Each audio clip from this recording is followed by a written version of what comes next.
ஒப்பீட்டளவிலே அதை எப்படி சொல்வது என்றால் வருஷக்கணக்கிலே சொல்ல முடியும். வருஷக்கணக்கிலே ராமாயணத்தை சொல்ல முடியும். ஐயா அவர்கள் சொன்னார்கள், கம்பபாரதி என்று எனக்கு பட்டம் நிலைத்தது என்று. எனக்கு அந்த பட்டத்தை சொல்லுகிற பொழுதெல்லாம் நான் எனக்குள்ளே கூசுகிற இயல்புடையவன், வெட்கப்படுகிற இயல்புடையவன். ஏனென்றால் அந்த பட்டத்தினுடைய வார்த்தை பொருள் மிக பெரிது. பாரதி என்றால் கடல் என்று அர்த்தம். கம்பனிலே கடல் போன்ற அறிவுடையவன் என்று மற்றவர்கள் சொல்லுகிற பொழுது நான் எனக்குள்ளே கூசி நடுங்கி போவேன். எவ்வளவு பெரிய காவியம் அந்த காவியம்!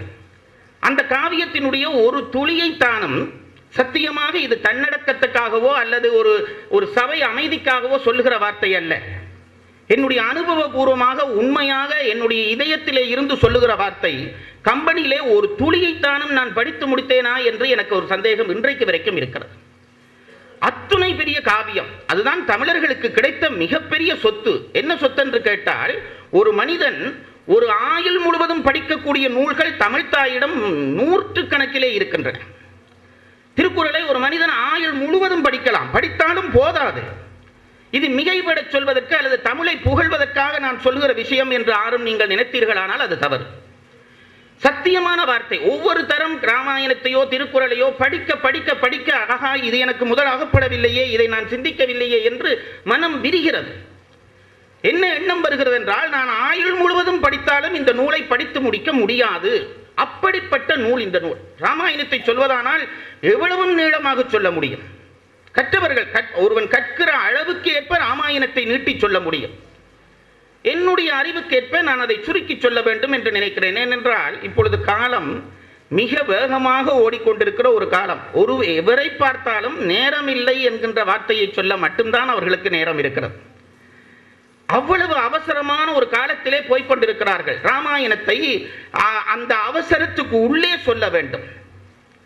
அப்படி சொல்ல முடியும். ராமாயணத்துக்கோ திருக்குறளுக்கோ இருக்கக்கூடிய சிறப்பு என்னவென்றால், எவ்வளவு விரித்தும் சொல்லலாம், எவ்வளவு சுருக்கியும் சொல்ல முடியும்.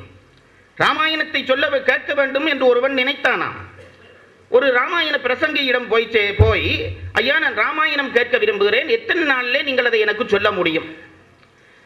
அவர் கொஞ்சம் ஒரு பாண்டித்தியம் உள்ளவர், ஒரு தற்புகழ்ச்சியும் உள்ளவர். அவர் சொன்னாராம், உனக்காக நான் வேண்டுமானால் ஒரு 10 வருஷத்துக்குள்ளே ராமாயணத்தை சொல்லி முடிக்கிறேன் என்றான்.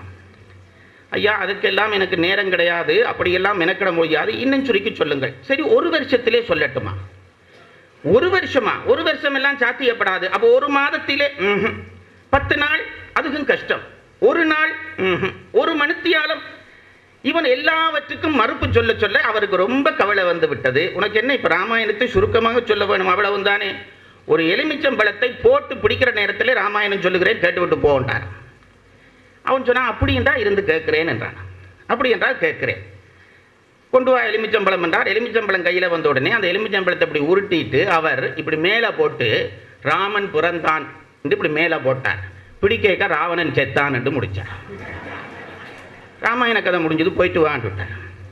மேலே போடுகிற பொழுது ராமன் பிறந்தான், பொழுது ராவணன் செத்தான், இவ்வளவு வந்தா ராம கதை போடான்னு விட்டார். அவனுக்கு அதுல சுவையா போச்சு. இனி 1 வருஷம் கேட்கிறோன்னு சொல்லுங்க. இதைதான் சுவைப்படுத்தி சொல்லுகிற கதை.